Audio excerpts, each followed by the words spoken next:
Ukraine's presidential chief of staff, Andriy Yermak, resigned today after anti-corruption agents raided his home as part of a major investigation into the state nuclear power company, Energoatom. President Volodymyr Zelensky confirmed the resignation, stating that Ukraine needs internal strength and no distractions from its defense.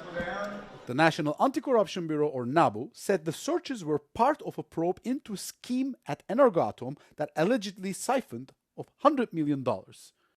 Investigators say the ringleader was businessman Timur Mindic, a former close associate of Zelensky who has since been sanctioned. The European Commission praised the raids, saying they demonstrate that Ukraine's anti-corruption watchdogs are functioning and doing their work. Yermak, who has been a key figure in peace negotiations, said he is fully cooperating with investigators.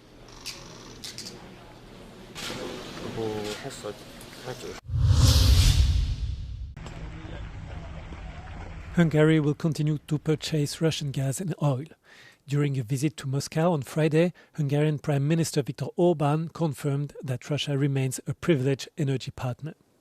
Szeretném ismét megerősíteni, hogy Magyarország energiaellátásának az alapját az Oroszországból érkező energiahordozók jelentik most is és a jövőben is. Nagyra becsüljük a szállítások megbízhatóságát és kiszámíthatóságát, és Magyarország érdekelt az energetikai együttműködés fenntartásában. Viktor Orbán makes no secret of his close relationship with the Russian president. This meeting is yet another rebuke for the European Union, which has been seeking to isolate Moscow since the full-scale invasion of Ukraine began in February 2022. The Kremlin, for its part, has welcomed Hungary's position in the ongoing conflict.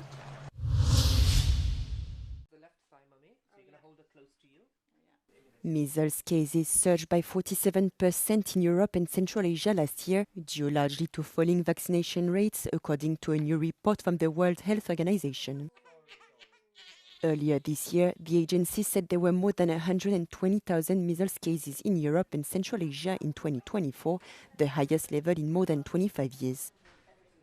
The warning comes amid troubled signs that measles is resurging globally, with 21st century gains in curbing infections and death beginning to slip away. In 2024, an estimated 95,000 people worldwide died from measles, mostly children under the age of 5.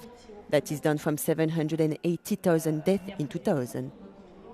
Globally, measles vaccination campaigns have saved nearly 59 million lives since the turn of the century, the WHO said.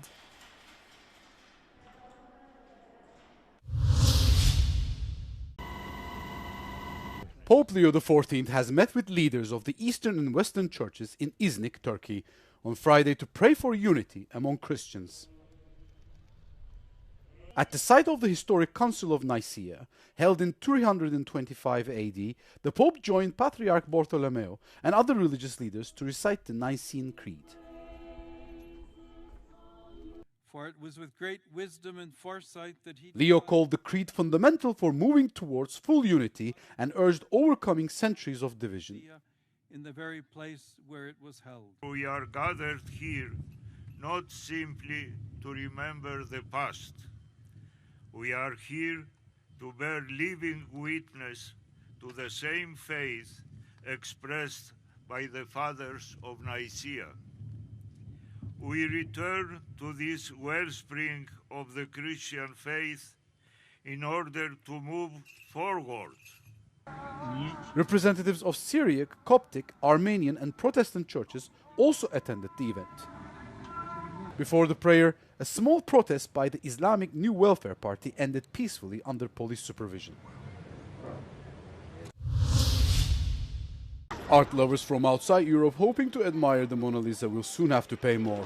The Louvre has decided to increase admission for non-European visitors by 45% starting in January 2026.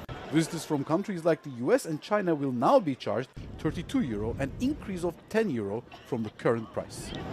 The museum says the extra revenue is to tackle structural problems following the spectacular jewel heist last month that exposed inadequate security systems. However, unions have criticized the move, warning that scrapping the universal entry fee could be seen as discrimination. Other French tourist sites, including Versailles, are considering similar moves.